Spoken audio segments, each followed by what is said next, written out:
ಒಡಿಶಾದಲ್ಲಿ ಒಂದು ದೇವಸ್ಥಾನ ಇದೆ. ಅಂದ್ರೆ ಇದು ನಾವು ಸಾಮಾನ್ಯವಾಗಿ ನೋಡೋ ದೇವಸ್ಥಾನಗಳ ತರ ಅಲ್ಲ.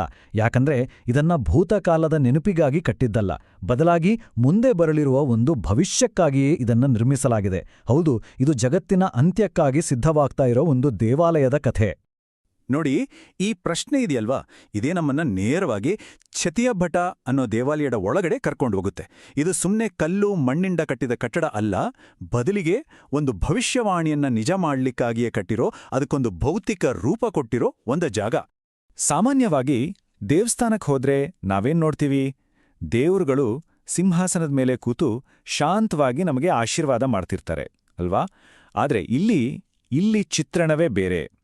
ಜಗನ್ನಾಥ, ಬಲಭದ್ರರು ಇವರೆಲ್ಲ ಯುದ್ಧಕ್ಕೆ ಹೊರಟಿರೋ ಯೋಧರ ತರ ಕುದುರೆ ಮೇಲೆ ಕೂತು ಕೈಲಿ ಖಡ್ಗ ಹಿಡಿದು ನಿಂತಿದ್ದಾರೆ. ಶಾಂತಿಯ ಪ್ರತೀಕವಾದ ದೇವರುಗಳು ಯುದ್ಧಕ್ಕೆ ಯಾಕೆ ತಯಾರಾಗ್ತಿದ್ದಾರೆ? ಬನ್ನಿ, ಈ ವಿಶ್ಲೇಷಣೆಯಲ್ಲಿ ಇದರ ಹಿಂದಿನ ರಹಸ್ಯವನ್ನ ನೋಡೋಣ. ಸರಿ, ಈ ದೇವಸ್ಥಾನವನ್ನ ಒಬ್ಬರೇ ಕಟ್ಟಿದ್ದಲ್ಲ, ಇದರ ಕಥೆನೇ ಬೇರೆ. ಇದರ ಇತಿಹಾಸದಲ್ಲಿ 3 ಬೇರೆ ಬೇರೆ ಹಂತಗಳಿವೆ, ಅಂದ್ರೆ 3 ಪದರಗಳಿವೆ ಅಂತ ಹೇಳ್ಬೋದು. ಒಬ್ಬ ರಾಜ, ಒಂದು ಆಡಳಿತ ಮತ್ತು ಒಬ್ಬ ಮಹಾನ್ ಸಂತ, ಇವರೆಲ್ಲರೂ ಸೇರಿ ಈ ಅದ್ಭುತ ಜಾಗಕ್ಕೆ ಇವತ್ತಿನ ರೂಪ ಕೊಟ್ಟಿದ್ದಾರೆ. ಈ ಟೈಮ್ಲೈನ್ ನೋಡಿದ್ರೆ ನಮಗೆ ಸ್ಪಷ್ಟವಾಗಿ ಗೊತ್ತಾಗುತ್ತೆ. ನೋಡಿ, ಕಥೆ ಶುರುವಾಗಿದ್ದೆ 12ನೇ ಶತಮಾನದಲ್ಲಿ. ಯಾರ್ಗೊತ್ತಾ ಅಡಿಪಾಯ ಹಾಕಿದ್ದು? ಪ್ರಸಿದ್ಧ ಪುರಿ ಜಗನ್ನಾಥ ದೇವಾಲಯವನ್ನ ಕಟ್ಟಿಸಿದ ರಾಜ ಅನಂತವರ್ಮ ಅವರೇ ಇಲ್ಲಿನ ಅಡಿಪಾಯ ಹಾಕಿದ್ದು.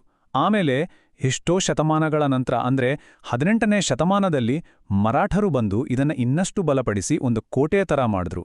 ಆದರೆ ಈ ದೇವಸ್ಥಾನಕ್ಕೆ ಅದರ ನಿಜವಾದ ಆಧ್ಯಾತ್ಮಿಕ ಉದ್ದೇಶ ಕೊಟ್ಟಿದ್ದು ಸಂತ ಹಾಡಿದಾಸ್ ಅವರ ದಿವ್ಯದೃಷ್ಟಿಯೇ ಎಲ್ಲದಕ್ಕೂ ಕಾರಣ.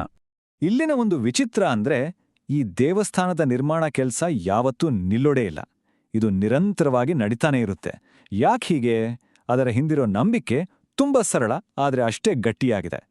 ಭಗವಂತನ ಆಗಮನಕ್ಕಾಗಿ ದೇವಸ್ಥಾನ ಯಾವಾಗಲೂ ಸಿದ್ಧವಾಗಿರಬೇಕು ಅನ್ನೋದು ಅವರ ನಂಬಿಕೆ.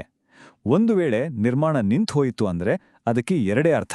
ಒಂದು, ಭಗವಂತ ಬಂದಿದ್ದಾನೆ ಅಂತ, ಇಲ್ಲ ಅಂದ್ರೆ ಭಕ್ತರು ತಮ್ಮ ಕೆಲಸವನ್ನ ಮರ್ತಿದ್ದಾರೆ ಅಂತ. ಸರಿ, ಈಗ ದೇವಸ್ಥಾನದ ವಾಸ್ತುಶಿಲ್ಪದ ಕಡೆಗೆ ಗಮನ ಕೊಡೋಣ. ಯಾಕಂದ್ರೆ ಇದು ತುಂಬಾನೇ ವಿಶಿಷ್ಟವಾಗಿದೆ. ಇದನ್ನ ನೋಡಿದ್ರೆ ಇದು ಪೂಜೆ ಮಾಡೋ ಜಾಗನಾ ಅಥವಾ ಯುದ್ಧಕ್ಕಟ್ಟಿದ ಕೋಟೆನಾ ಅಂತ ಅನ್ಸುತ್ತೆ. ಅಷ್ಟೊಂದು ಅದ್ಭುತವಾಗಿ ಎರಡನ್ನೂ ಇಲ್ಲಿ ಮಿಶ್ರಣ ಮಾಡಿದ್ದಾರೆ. ಈ ವಾಸ್ತುಶಿಲ್ಪವನ್ನ ಅರ್ಥ ಮಾಡ್ಕೊಳ್ಳೋಕ್ಕೆ ಮುಂಚೆ ಗರ್ಭಗೃಹ ಅಂದ್ರೆ ಏನು ಅಂತ ತಿಳ್ಕೋಬೇಕು. ತುಂಬಾ ಸಿಂಪಲ್.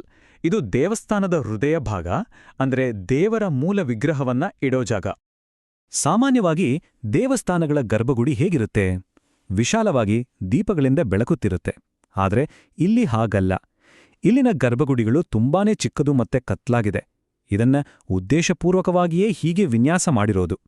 ಯಾಕಂದ್ರೆ ಒಳಗೆ ಹೋದವರಿಗೆ ದೇವರುಗಳು ಎಲ್ಲೋ ಅಡಗಿಕೊಂಡಿದ್ದಾರೆ, ಜಗತ್ತಿನ ಮುಂದೆ ಬರೋಕೆ ಸರಿಯಾದ ಸಮಯಕ್ಕಾಗಿ ಕಾಯ್ತಿದ್ದಾರೆ ಅನ್ನೋ ಒಂದು ಭಾವನೆ ಬರಬೇಕು. ಇನ್ನು ಈ ದೇವಸ್ಥಾನದ ಅತ್ಯಂತ ಮುಖ್ಯವಾದ, ಎಲ್ಲರ ಗಮನ ಸೆಳೆಯೋ ಒಂದು ವಿಷಯಕ್ಕೆ ಬರೋಣ. ಅದುವೇ ಇಲ್ಲಿನ ದೇವರುಗಳ ಆ ವಿಶಿಷ್ಟ, ಯುದ್ಧಕ್ಕೆ ಸಿದ್ಧವಾಗಿರೋ ರೂಪಗಳು. ನೋಡಿ, ಪುರಿ ಜಗನ್ನಾಥ ದೇವಸ್ಥಾನದಲ್ಲಿ ಜಗನ್ನಾಥ, ಬಲಭದ್ರ, ಸುಭದ್ರೆಯ ಮೂರ್ತಿಗಳನ್ನು ನೋಡಿದ್ರೆ ಅವುಗಳಿಗೆ ಸ್ಪಷ್ಟವಾದ ಆಕಾರ ಇರೋಲ್ಲ, ಕೈಗಳೂ ಇರೋಲ್ಲ. ಆದ್ರೆ ಛತ್ಯಾದಲ್ಲಿ ಇಲ್ಲಿ ಅದೇ ದೇವರುಗಳು ಸಂಪೂರ್ಣ ಮಾಧವ ರೂಪದಲ್ಲಿದ್ದಾರೆ. ಅಷ್ಟೇ ಅಲ್ಲ, ಕುದುರೆಗಳ ಮೇಲೆ ಕೂತು ಯುದ್ಧಕ್ಕೆ ಸಿದ್ಧರಾಗಿ ನಿಂತಿದ್ದಾರೆ. ಎಂತಹ ದೊಡ್ಡ ಬದಲಾವಣೆ ಅಲ್ವಾ? ಇಲ್ಲಿ ನೋಡ್ಬೋದು, ಭಗವಾನ್ ಜಗನ್ನಾಥ ಕಲ್ಕಿ ಅವತಾರದಲ್ಲಿ ಒಂದು ಕಪ್ಪು ಕುದುರೆ ಮೇಲೆ ಕೂತಿದ್ದಾರೆ. ಅವರ ಸಹೋದರ ಬಲಭದ್ರ ಬಿಳಿ ಕುದುರೆ ಏರಿದ್ದಾರೆ. ಇಬ್ಬರ ಕೈಯಲ್ಲೂ ಖಡ್ಗಗಳು. ಅವರ ಜೊತೆ ಸಹೋದರಿ ಸುಭದ್ರೆ ಕೂಡ ಇದ್ದಾರೆ. ಒಟ್ಟಿನಲ್ಲಿ ಈ ತ್ರಿಮೂರ್ತಿಗಳು ಪ್ರಳಯದ ಯುದ್ಧಕ್ಕೆ ಪೂರ್ತಿಯಾಗಿ ಸಿದ್ಧರಾಗಿದ್ದಾರೆ. ಇಲ್ಲಿನ ಜನರಲ್ಲಿ ಒಂದು ಬಲವಾದ ನಂಬಿಕೆ ಇದೆ. ಕೇಳಿದ್ರೆ ಆಶ್ಚರ್ಯ ಆಗತ್ತೆ. ಅದೇನಂದ್ರೆ, ಈ ದೇವರುಗಳ ಕೈಯಲ್ಲಿರೋ ಖಡ್ಗಗಳಿದೆಯಲ್ಲ, ಅವು ನಿಧಾನವಾಗಿ ಸ್ವಲ್ಪ ಸ್ವಲ್ಪವೇ ಉದ್ದ ಆಗ್ತಾ ಇವೆ ಅಂತ. ಯಾವಾಗ ಆ ಖಡ್ಗಗಳು ಪೂರ್ತಿಯಾಗಿ ಹೊರಗೆ ಬರ್ತಾವೋ ಆವಾಗ ಕಲಿಯುಗ ಮುಗಿದು ಕೊನೆಯ ಯುದ್ಧ ಶುರುವಾಗತ್ತೆ ಅಂತ ಹೇಳ್ತಾರೆ. ಇದೊಂದು ರೀತಿ ಪ್ರಳಯ ಕಾಲದ ಕೌಂಟೌನ್ ಇದ್ದಾಗೆ.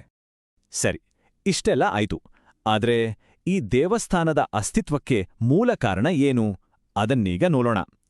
ಈ ದೇವಸ್ಥಾನ ಯಾಕೆ ಈ ರೀತಿ ಇದೆ ಅನ್ನೋದರ ಹಿಂದಿನ ದೊಡ್ಡ ರಹಸ್ಯ ಅಡಗಿರೋದೇ ಈ ಭವಿಷ್ಯವಾಣಿಯ ಗ್ರಂಥಗಳಲ್ಲಿ. ಮಾಲಿಕ, ಇದು ಒಡಿಯಾ ಭಾಷೆಯಲ್ಲಿರೋ ಒಂದು ಭವಿಷ್ಯವಾಣಿ ಕಾವ್ಯ. ಇದನ್ನ ಬರ್ದೋರು ಸಂತ್ ಹಾದಿದಾಸ್ ಮತ್ತು ಅವರಿಗಿಂತ ಮುಂಚೆ ಇದ್ದ ಪಂಚಸಖ ಸಂತರು. ಇದರಲ್ಲಿ ಕಲಿಯುಗ ಹೇಗೆ ಅಂತ್ಯವಾಗುತ್ತೆ ಮತ್ತು ಭಗವಂತ ಮತ್ತೆ ಹೇಗ್ ಬರ್ತಾನೆ ಅನ್ನೋದ್ರ ಬಗ್ಗೆ ವಿವರವಾಗಿ ಹೇಳಲಾಗಿದೆ. ಮಾಲಿಕಾದಲ್ಲಿ ಬರುವ ಒಂದು ಪ್ರಮುಖವಾದ ಭವಿಷ್ಯವಾಣಿ ಹೀಗಿದೆ: ಜೀವಜಗತ್ ಹೋಯ್ಬಾ ಲೀನಾ ಬೈಶಿಪಹಾಚ ಖೇಲಿಬಾ ಮೀನಾ. ಅದರ ಅನುವಾದ ಏನು ಗೊತ್ತಾ? ಜೀವಂತ ಜಗತ್ತು ನಾಶವಾಗಿ ಹೋಗುತ್ತೆ, ಪುರಿಯ ಜಗನ್ನಾಥ ದೇವಸ್ಥಾನದ ಆ 22 ಪವಿತ್ರ ಮೆಟ್ಲುಗಳ ಮೇಲೆ ಮೀನುಗಳು ಆಟ ಆಡ್ತವೆ. ಅಂದ್ರೆ ಒಂದು ದೊಡ್ಡ ಪ್ರಳಯ ಬಂದು ಸಮುದ್ರದ ನೀರು ಪುರಿಯನ್ನೇ ಮುಳುಗಿಸ್ಬಿಡುತ್ತೆ. ಆ ಸಮಯದಲ್ಲಿ ಈ ಛತಿಯ ದೇವಸ್ಥಾನ ಒಂದು ಆಶ್ರಯ ತಾಣವಾಗಿ ಉಳಿಯುತ್ತೆ ಅಂತ ಈ ಭವಿಷ್ಯವಾಣಿ ಹೇಳುತ್ತೆ. ಇಷ್ಟೇ ಅಲ್ಲ, ಈ ದೇವಸ್ಥಾನದ ಆವರಣದಲ್ಲಿ ಬರೀ ಜಗನ್ನಾಥ ಮಾತ್ರ ಅಲ್ಲ, ಬೇರೆ ದೇವರುಗಳೂ ಇದ್ದಾರೆ. ಮೃತ್ಯುವಿಗೆ ಅಧಿಪತಿಯಾದ ಯಮನ ಒಂದು ಗುಡಿ ಇದೆ, ಇದು ಅಂತಿಮ ತೀರ್ಪಿನ ಸಂಕೇತ. ಹಾಗೆ ವಿನಾಶದ ದೇವತೆಯಾದ ಕಾಳಿಯ ಗುಡಿಯೂ ಇದೆ. ಇದೆಲ್ಲ ಸೇರಿ ಈ ದೇವಸ್ಥಾನದ ಪ್ರಳಯಕಾಲದ ಉದ್ದೇಶವನ್ನ ಇನ್ನಷ್ಟು ಸ್ಪಷ್ಟಪಡಿಸುತ್ತೆ. ಛತ್ಯ ಯಾಕೆ ಇಷ್ಟೊಂದು ಸ್ಪೆಷಲ್ ಅಂತ ಪೂರ್ತಿಯಾಗಿ ಅರ್ಥ ಆಗ್ಬೇಕು ಅಂದ್ರೆ ನಾವು ಅದನ್ನ ಪುರಿ ಜಗನ್ನಾಥ ದೇವಸ್ಥಾನದ ಜೊತೆ ಹೋಲಿಕೆ ಮಾಡಿ ನೋಡ್ಲೇಬೇಕು. ಈ ಹೋಲಿಕೆನ ಒಮ್ಮೆ ನೋಡಿ. ಪುರಿ ದೇವಸ್ಥಾನ ಇವತ್ತಿನ ಬಗ್ಗೆ, ವರ್ತಮಾನದ ಬಗ್ಗೆ ಹೇಳಿದ್ರೆ, ಛತಿಯ ದೇವಸ್ಥಾನವನ್ನ ಕಟ್ಟಿರೋದೇ ಭವಿಷ್ಯಕ್ಕಾಗಿ, ಪ್ರಳಯಕ್ಕಾಗಿ. ಪುರಿಯಲ್ಲಿ ದೇವರುಗಳು ಶಾಂತ ಸ್ವರೂಪಿಗಳು, ಆದರೆ ಛತಿಯಾದಲ್ಲಿ ಅವರು ಯುದ್ಧಕ್ಕೆ ಸಿದ್ಧವಾಗಿರೋ ಯೋಧರು. ಭವಿಷ್ಯವಾಣಿ ಪ್ರಕಾರ ಪ್ರಳಯ ಬಂದಾಗ ಪುರಿ ಮುಳುಗೋಗುತ್ತೆ, ಆದರೆ ಛತಿಯ ಎಲ್ಲರನ್ನೂ ರಕ್ಷಿಸೋ ಒಂದು ದೊಡ್ಡ ಹಡಗಿನ ಥರ ಒಂದು ಆಶ್ರಯ ತಾಣವಾಗಿ ಉಳಿಯುತ್ತೆ. ಅದಕ್ಕೆ ಇದೆಲ್ಲ ಕೇವಲ ದೇವಸ್ಥಾನ ಅನ್ನೋದಕ್ಕಿಂತ ಭರವಸೆಯ ಕೋಟೆ ಅನ್ನೋದು ಸರಿ. ಹಾಗಾದ್ರೆ ಇವತ್ತಿನ ಜಗತ್ತಿನಲ್ಲಿ ಈ ದೇವಸ್ಥಾನದ ಪಾತ್ರವೇನು? ಇದು ಬರೀಗೊಂದು ಕಟ್ಟಡವಷ್ಟೇನಾ? ಖಂಡಿತ ಇಲ್ಲ, ಅದಕ್ಕಿಂತ ತುಂಬಾನೇ ದೊಡ್ಡದು. ಛತ್ಯಾಬಟ ಅನ್ನೋದು ಕೇವಲ ಪೂಜಾ ಸ್ಥಳ ಅಲ್ಲ, ಅದು ಕಾಯುವಿಕೆಯ ಒಂದು ಪ್ರತೀಕ. ಇಲ್ಲಿಟ್ಟಿರೋ ಪ್ರತಿಯೊಂದು ಇಟ್ಟಿಗೆ, ಇಲ್ಲಿ ಮಾಡೋ ಪ್ರತಿಯೊಂದು ಪ್ರಾರ್ಥನೆ ಎಲ್ಲವೂ ಒಂದು ದೊಡ್ಡ ನಿರೀಕ್ಷೆಯ ಭಾಗ. ಇದು ಪ್ರಳಯದ ಭಯಕ್ಕೆ ಒಂದು ಭರವಸೆಯ ಉತ್ತರ ಕೊಡುತ್ತೆ. ಅಂತ್ಯ ಅಂದ್ರೆ ಎಲ್ಲವೂ ಮುಗಿತು ಅಂತಲ್ಲ, ಅದೊಂದು ಹೊಸ ಆರಂಭದ ಸೂಚನೆ ಅಂತ ಭರವಸೆ ನೀಡುತ್ತೆ. ನೀವು ಒಡಿಸಾದ ಪ್ರಸಿದ್ಧ ಛಾಟಿಯಾಬಾಟಾ ದೇವಸ್ಥಾನಕ್ಕೆ ಭೇಟಿ ನೀಡಲು ಯೋಜಿಸುತ್ತಿದ್ದರೆ ನೀವು ಈ ಪ್ರಮುಖ ನಿಯಮಗಳನ್ನು ತಿಳಿದುಕೊಳ್ಳಲೇಬೇಕು. ಪವಿತ್ರ ಬಟ ವೃಕ್ಷದ ದರ್ಶನ ಪಡೆಯಿರಿ. ಸಂಜೆ 6 ಗಂಟೆಯ ಸಂಧ್ಯಾ ಆರತಿಯಲ್ಲಿ ಪಾಲ್ಗೊಳ್ಳಿ ಮತ್ತು ಯಾವಾಗಲೂ ಸಂಪ್ರದಾಯಬದ್ಧವಾದ ಉಡುಗೆಯನ್ನೇ ಧರಿಸಿ. ದೇವಾಲಯದೊಳಗೆ ಮೊಬೈಲ್, ಕ್ಯಾಮೆರಾ ಹಾಗೂ ಚರ್ಮದ ವಸ್ತುಗಳಿಗೆ ಪ್ರವೇಶವಿಲ್ಲ. ಆವರಣದಲ್ಲಿ ಸ್ವಚ್ಛತೆ ಮತ್ತು ಶಾಂತಿಯನ್ನು ಕಾಪಾಡುವುದು ನಮ್ಮೆಲ್ಲರ ಜವಾಬ್ದಾರಿ. ಜೈ ಜಗನ್ನಾಥ. ಕೊನೆಯದಾಗಿ ಈ ಒಂದು ಪ್ರಶ್ನೆಯನ್ನ ಕೇಳೋಣ.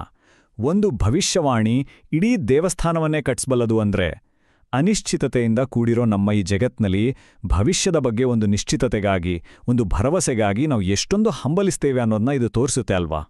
ಕೇವಲ ಗತಕಾಲವನ್ನಷ್ಟೇ ಅಲ್ಲದೆ ಮುಂಬರುವ ಸತ್ಯಯುಗದ ಕಲ್ಕಿ ಅವತಾರವನ್ನು ಸಾರುವ 2ನೇ ಶ್ರೀಕ್ಷೇತ್ರ ಈ ಛತಿಯಾಬಟ. ಕಲಿಯುಗದ ಅಂತ್ಯ ಹಾಗೂ ಹೊಸಯುಗದ ಆರಂಭದ ಈ ದೈವಿಕ ರಹಸ್ಯದ ಕುರಿತು ನಿಮ್ಮ ಅನಿಸಿಕೆಗಳೇನು? ಕಮೆಂಟ್ ಮಾಡಿ ತಿಳಿಸಿ.